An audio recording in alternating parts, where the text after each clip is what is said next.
Shenango Valley of Pennsylvania. Closest big city is Youngstown. So we're a very small rural public school.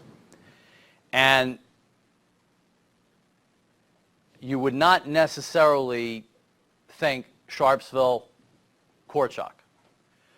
But the association that we have is, and I'll explain more about this card. You see an example as we move along. Years ago, probably 10 years now, every year it gets longer. I think I started saying a certain number.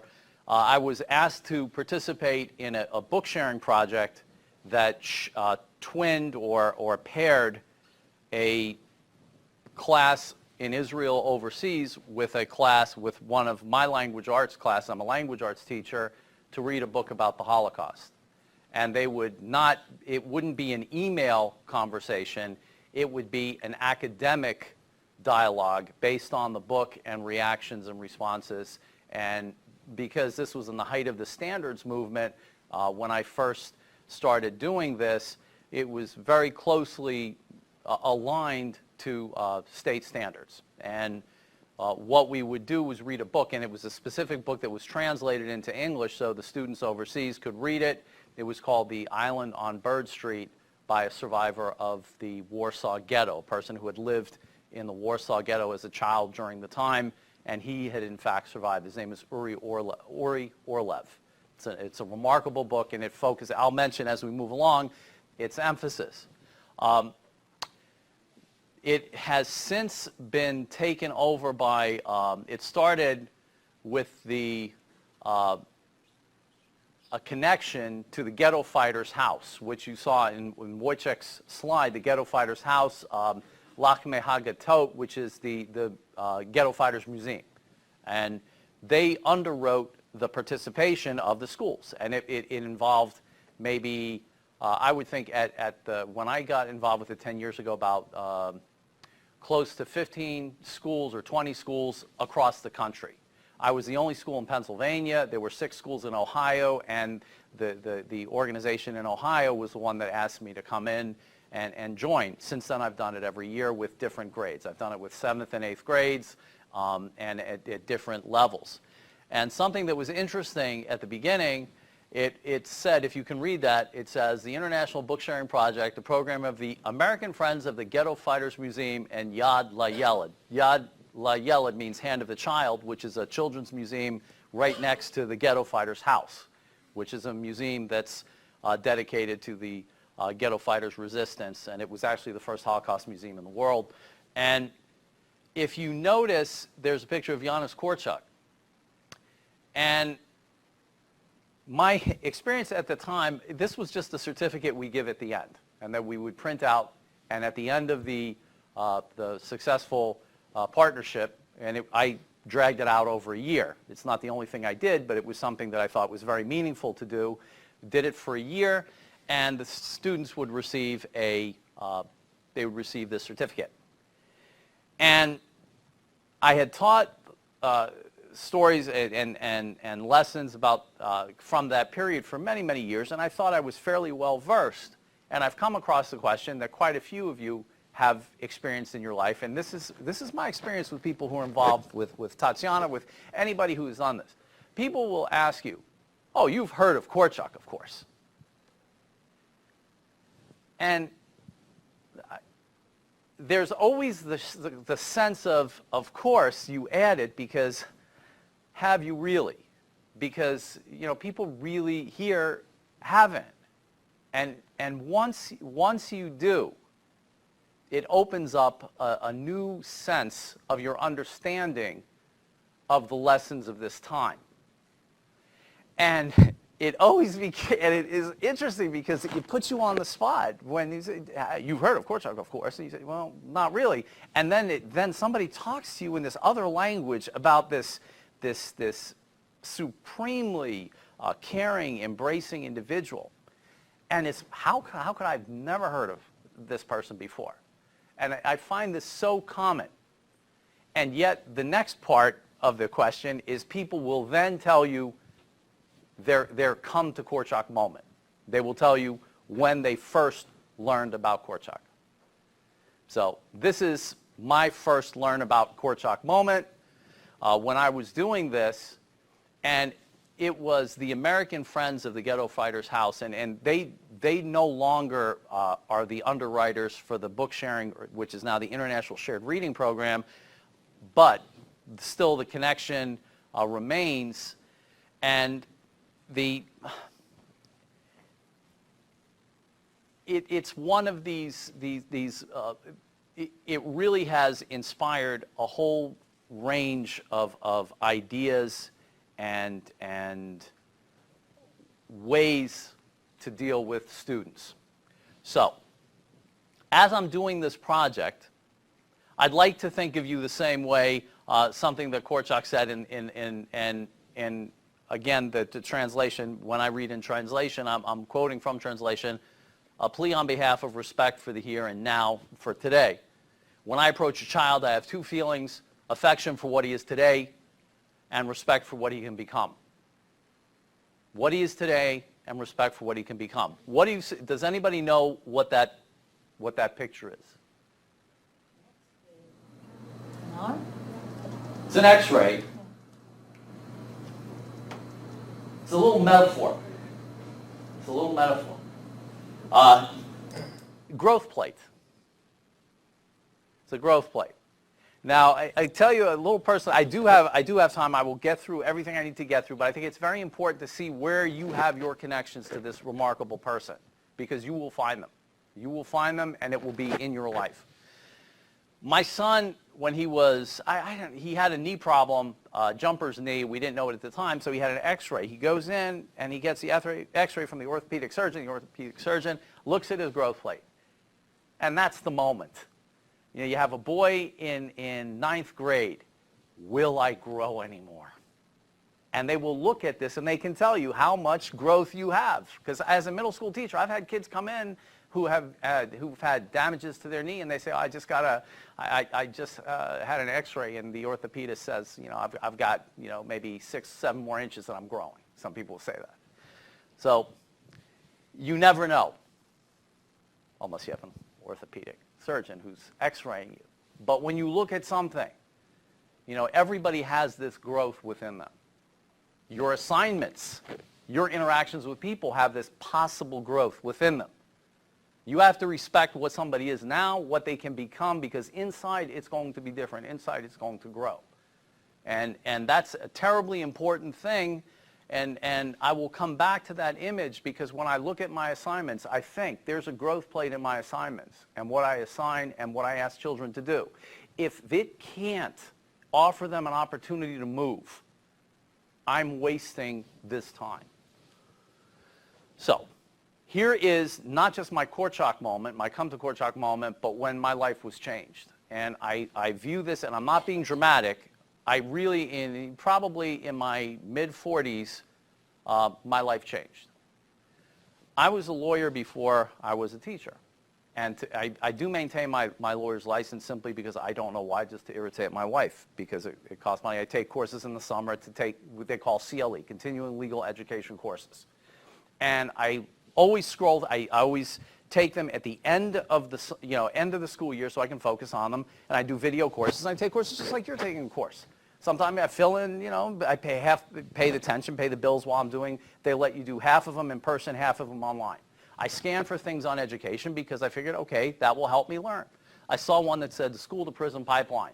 This was maybe, I don't know, 7 years ago. School to prison pipeline. I said, oh wow, this is going to be about kid law, so I can get education credit. I won't get credit, but it'll be interesting, at least something I know. Then I proceeded to have my world changed.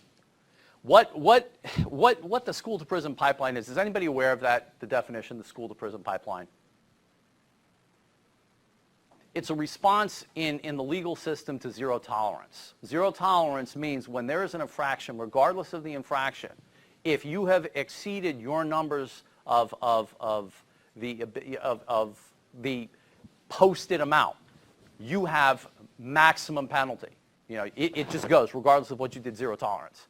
And because of that, students in economically disadvantaged schools and schools that mainly large urban schools students would get discipline problems. They would get thrown out of the system right when they needed to be educated, and there they are in the prison, and that's because that's all they have. They have nothing left. So they're not educated, and the pipeline essentially kicks them out at the time they needed to be basically learning skills.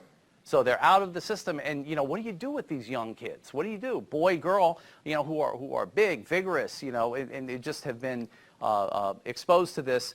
And the whole system was, their response at the time was they called youth courts. And I said, wow, what is a youth court? What would that be? And a youth court was essentially the answer that they were trying to do, alternate conflicts resolution, an idea to combat zero tolerance, to keep kids in school. And as I'm listening to it, I hear echoes in the back of my mind. Youth court, kids court. And I'm thinking, I've seen this before somewhere. I've seen kids manage it. And it was floating around in my head, and I'm thinking, pay attention. Put my stuff, turn the TV off, watch the screen. So I learned that some of the basic distinctions, I'm going to go through some of the distinctions of youth court and what it means. Number one, if someone breaks a rule but doesn't cause harm to himself or herself or anyone else, he or she should be punished anyway. Do you agree with that? Okay. What you would do as a practitioner, you would have little cards, yes, no, and agree, or maybe, maybe not, agree or disagree, whatever. Raise your hand if you agree. If someone breaks a rule but doesn't cause harm to himself or herself or anyone else, he or she should be punished anyway. So nobody agrees with that. If someone breaks a rule, he or she is a bad person. I heard in your response, though, you talked about when somebody was, that turned you off about the idea about people viewing you as a bad person, your reputation following you around, the stigma. We'll come back to that. I listened very closely to what you guys said. It was remarkably on point. Okay, so we still have no's. And you would be surprised. You think, you guys, because you're in a child advocacy group, I'm perhaps in a way it's preaching to the choir, you'd be surprised when you give this to kids. Yes, no. There are a lot of kids that fundamentally view fairness, and they would think, hey, if you break a rule, you deserve to be punished, because that's how they're brought up. That's the system, okay? So it's not just everybody saying, oh, we love court talk, warm and fuzzy. Justice is punishing an offender for his or her actions. Please be honest. I mean, do you agree or yes? No. Maybe. Yeah, see, there are a lot of maybes. And what again, this is an example, and I should have this in materials. You can use this. Just print out a sheet that says yes or no and have students get in a group, and you will have more of a discussion than you think you will on these issues. You should follow the rules no matter what.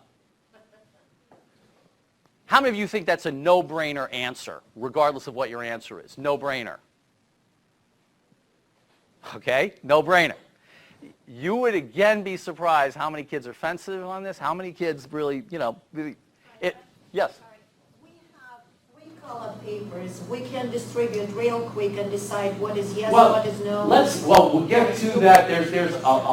I'm trying to lay a foundation for where we have a distinction. Just because, for you to be sure, and then you can do that, and I would be more than happy to help you set this up. These are all activities. Besides, really, you set kids up in groups, and you will really see things. Because kids really, in middle school level, fairness is a big deal. Yes, ma'am. Just about fairness. Fairness isn't something comparative. Like, if somebody else gets punished for the same thing, number two that you mentioned, isn't that just because it's not even between other kids? Or just because someone makes a rule, kids will think it's not fair that you're not punished? I'll give you an example. We had a dress code violation this year. My best student, I've had this girl for 2 years. I'm a language arts teacher. She writes like an angel. She's incisive, insightful, sensitive, analytical, warm. She doesn't bully people. She's a protector. You would look at this kid and you would say, amazing. Well, guess what this kid did?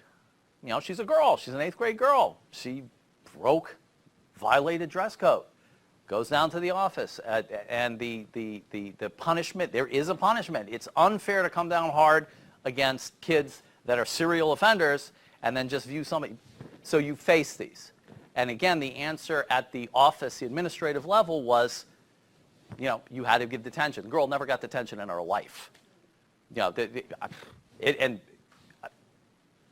it's another issue. Keep that in mind. You're absolutely correct that there are distinctions. If someone keeps bothering you or starts arguing with you, you should go to an adult or an authority figure. That one's a pretty interesting one from kids. Yes or no, or maybe. That's a tough one. Zero tolerance school discipline causes more hurt to students than it prevents. This is the fundamental reason for youth court, at least youth court movements, to combat youth court. So anyway, in number one, the youth court answer, you'll see there's a youth court answer to all these. Specifically number two, if someone breaks a rule, he or she's a bad person.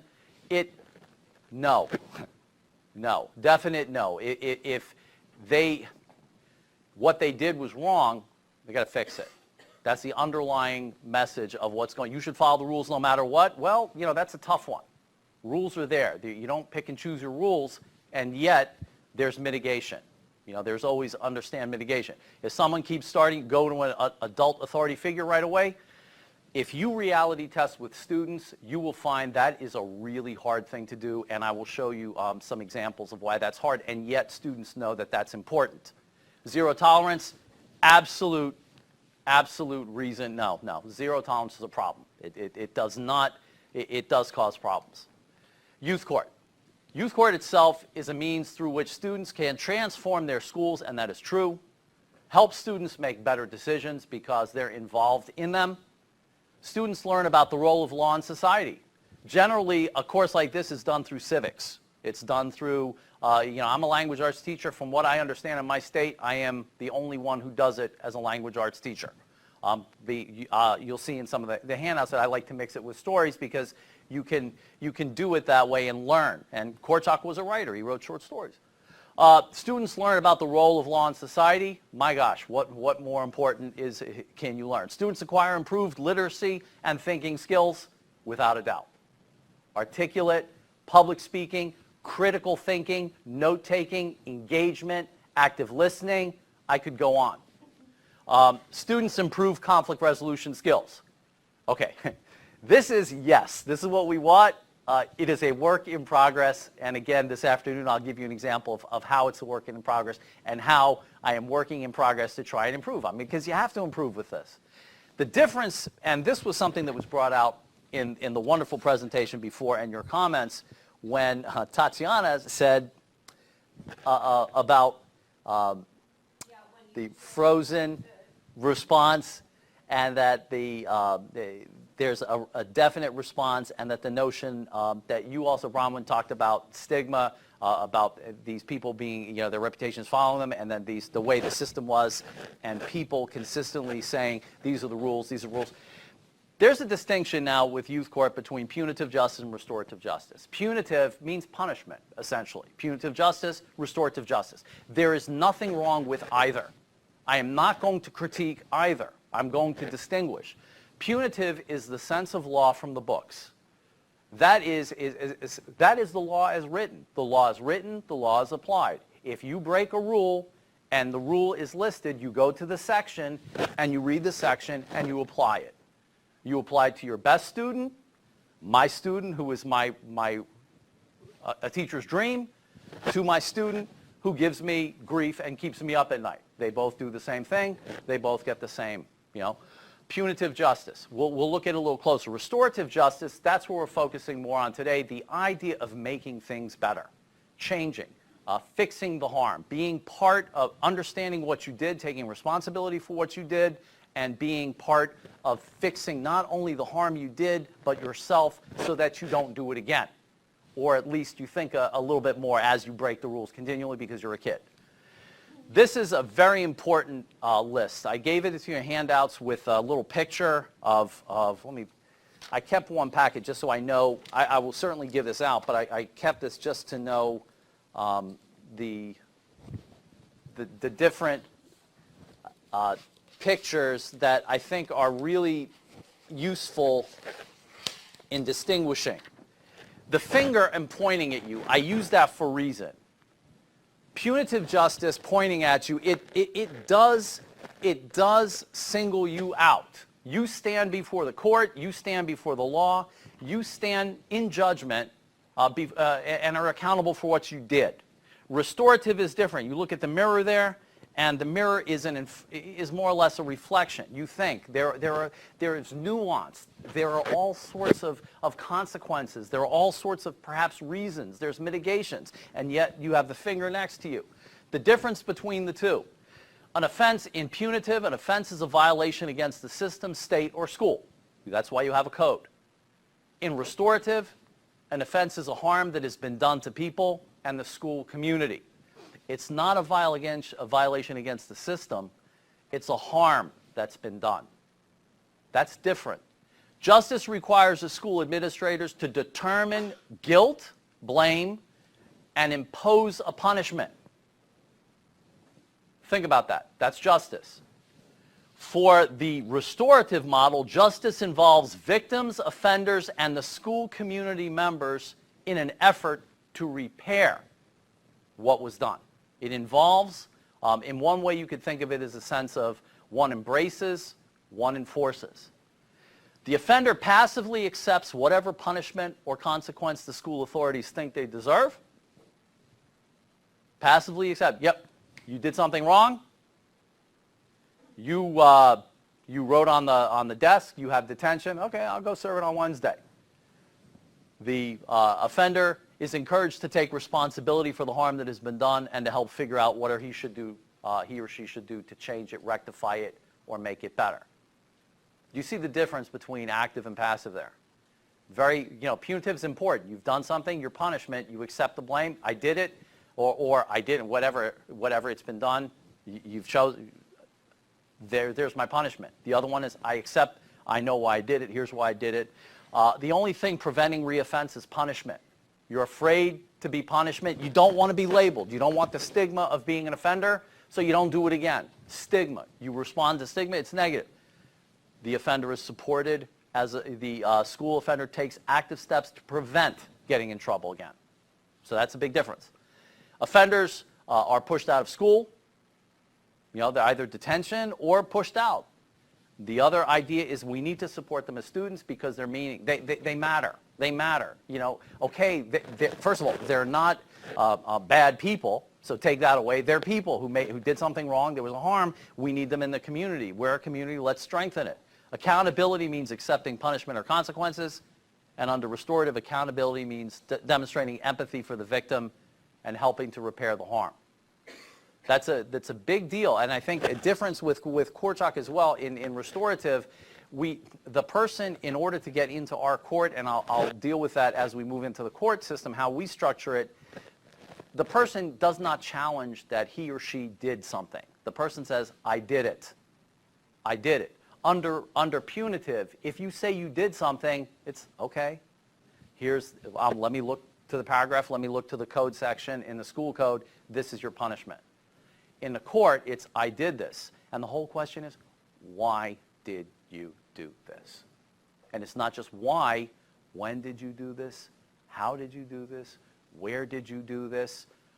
Who was harmed? We'll get to that as well. That's the key. That is the key functional, practical distinction that will help you do anything with this. Stigma of the offense stays with the offender. If a kid breaks the rule, he's Johnny the rule breaker. That's what it is.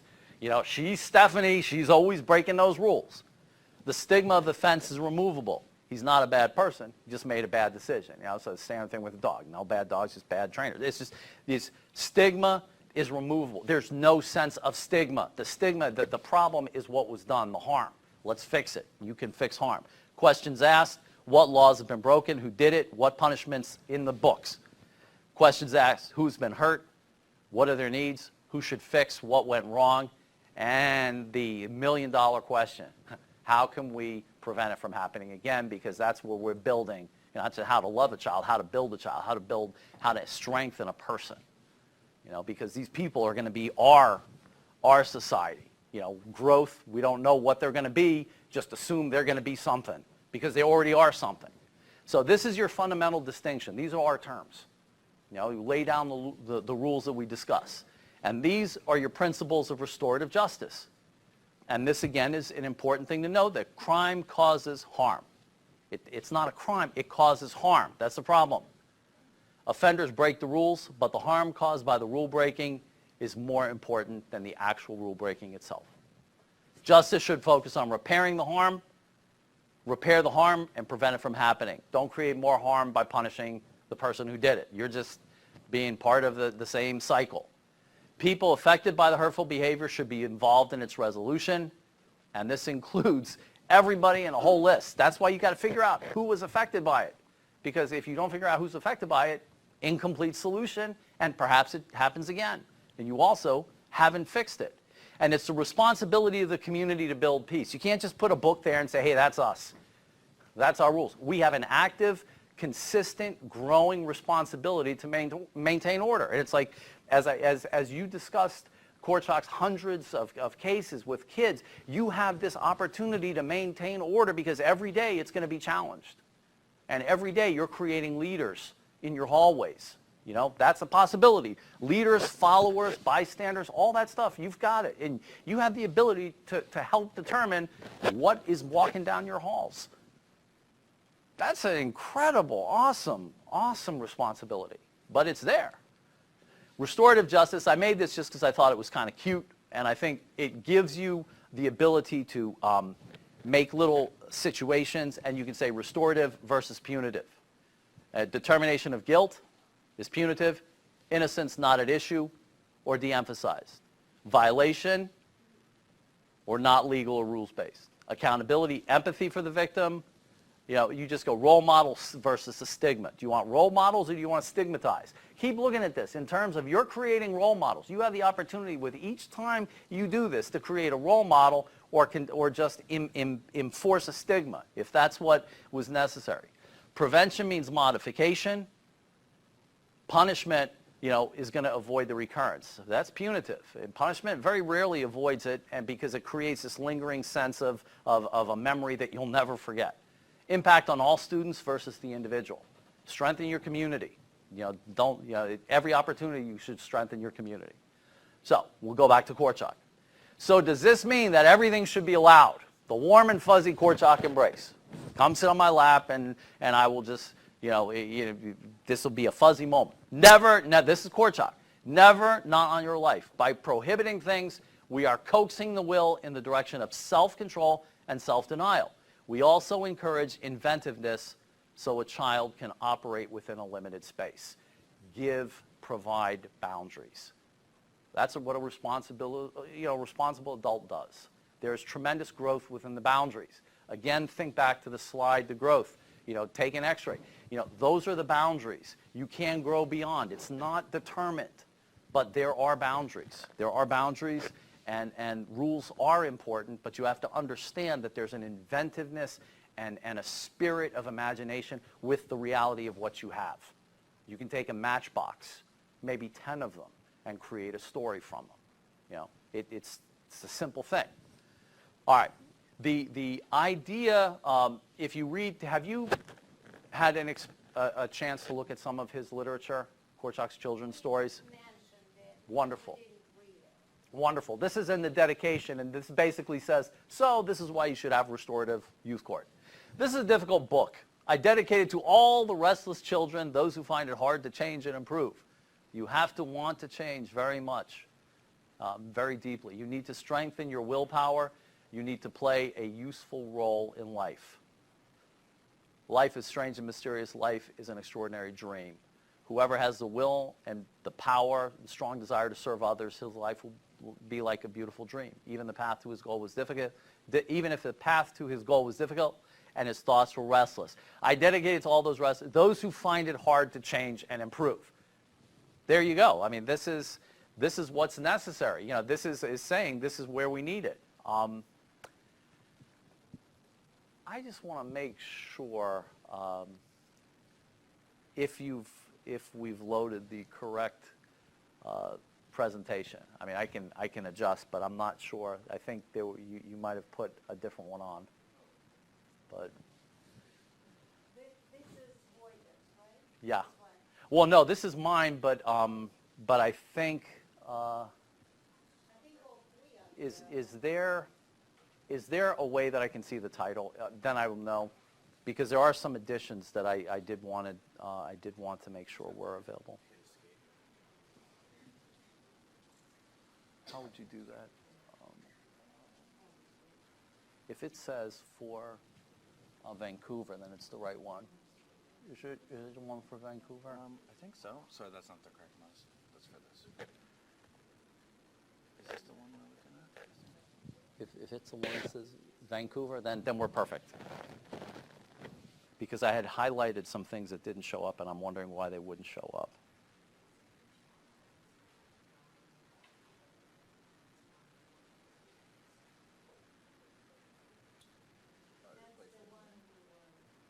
Yeah, where would the title be? Sorry, I just opened it back up. Okay, but as long as it says Vancouver, we're perfect.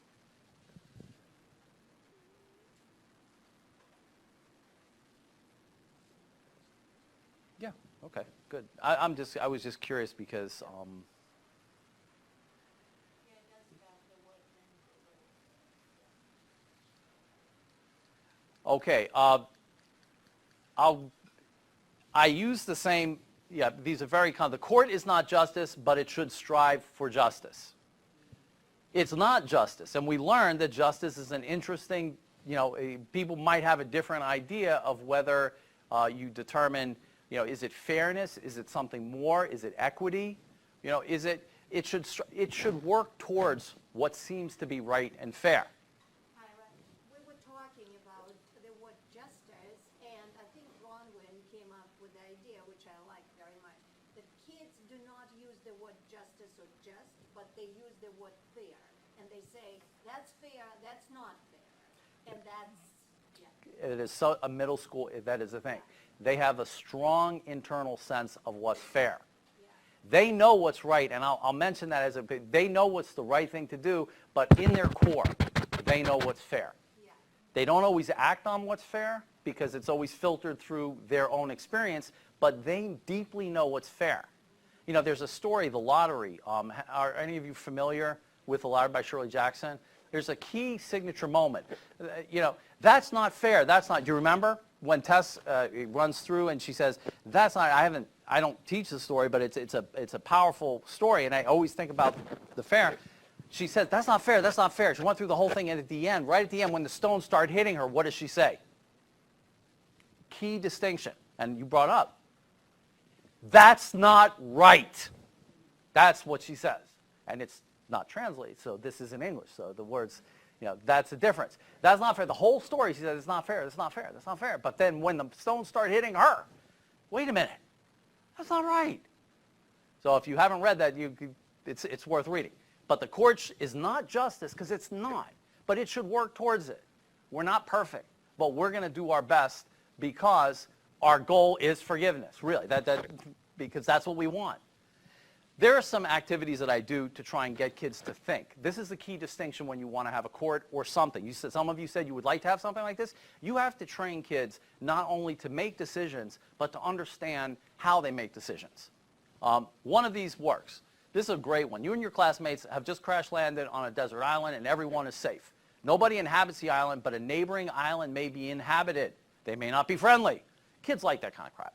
But then you give them the teacher stuff, right? Because all of them think, oh, lost. What do you need to survive? You say, okay, I want you get them together in groups and you have them answer these questions. This is not something, you don't show them your goal. That's your goal. You have them do this. When they share at the end, give them 10, 15 minutes. When they share, you make sure they write a lot. Make sure they think a lot. Make sure they discuss. Then you say, the key things is, will you have a leader? How do you decide who the leader is?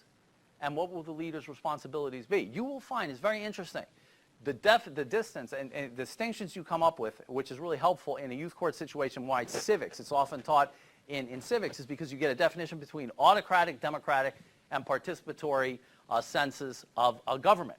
Autocratic, One leader, one decisive leader who makes decisions regardless. Democratic, people vote on stuff. And they'll vote for representation, participate. Everybody, they have groups. And you'll see. And then you put them on the board. Say, oh, look what you've done.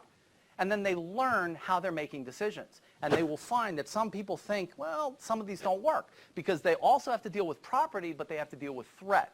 And there's also this notion of building an army. You know, and there's all the things, some people then become the enforcer. I mean, really, it's sort of an interesting thing when you learn about kids, because if you, to just automatically say we're going to have a court, you're going to be the bailiff, you're going to be the judge, you're going to be the advocate, and you're going to, take notes. You'll find that we'll get to that point.